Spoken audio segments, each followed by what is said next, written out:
Hey Dive Studios, my name is Eugene Lee Yang, and as a proud Asian American, I wanted to share an old family photo with you in honor of Asian Heritage Month. And this is that photo.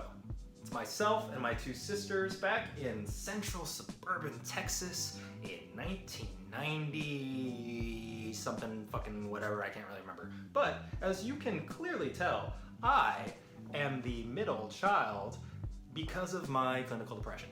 But both of my sisters in their floral Sunday best indicate that this was definitely before or after a church service on Sunday because yes, as a Southerner and as a Korean, I was raised hardcore Presbyterian, y'all. And you know, as a very out and proud gay man now, I still totally believe in God. Of course I believe in God. Yeah, God never abandoned me. No one ever abandoned me for being gay. Never a problem. That was never a problem. Christians love the gays. Christians just fucking open arms. Jesus is all about the gays. In all seriousness, to my good Christian brothers and sisters out there who support the LGBTQ plus community, I love you and Jesus loves you. You're doing God's work. Anywho, back to the photo. So in this picture you can see we're sitting at a baby grand piano. Now this was the nicest thing in the house that we grew up in. I always thought that I was pretty solidly middle class until I moved to the coast, and then I realized that's way more money than I've ever seen in my life. But this was the nicest thing in our house because my mother studied concert piano when she went to Seoul University before becoming a homemaker.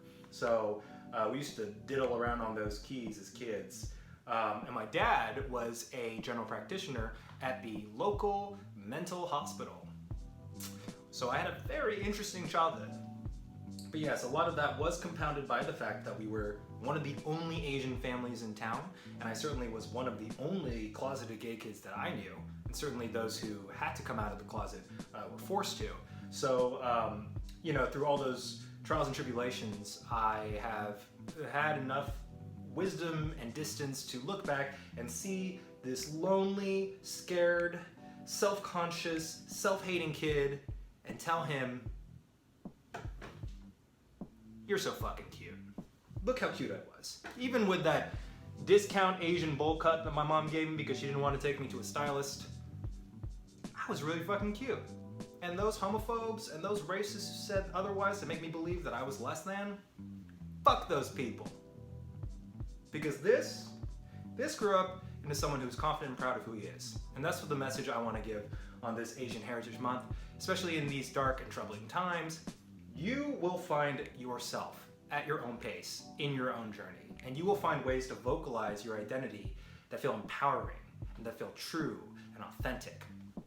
And it took me over 30 years to get to that point, between this little boy getting ready for church and this gay old unicorn wearing what I think is a really fucking fabulous shirt.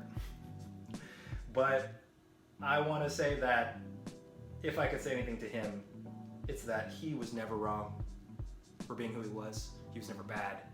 And he really just had to find a space where he could flourish and real people who support him that understand that there's nothing wrong with being different, and being different is just as American as someone who feels like you have to be the same to be considered a proud citizen of this country. So, fuck yeah. Shout out to all my queer Asian Americans, and I hope that you have a wonderful and lovely and beautiful and blessed Asian Heritage Month. We should really bring back Easter floral prints, you know? I think they're pretty fucking cute. Look at my sisters.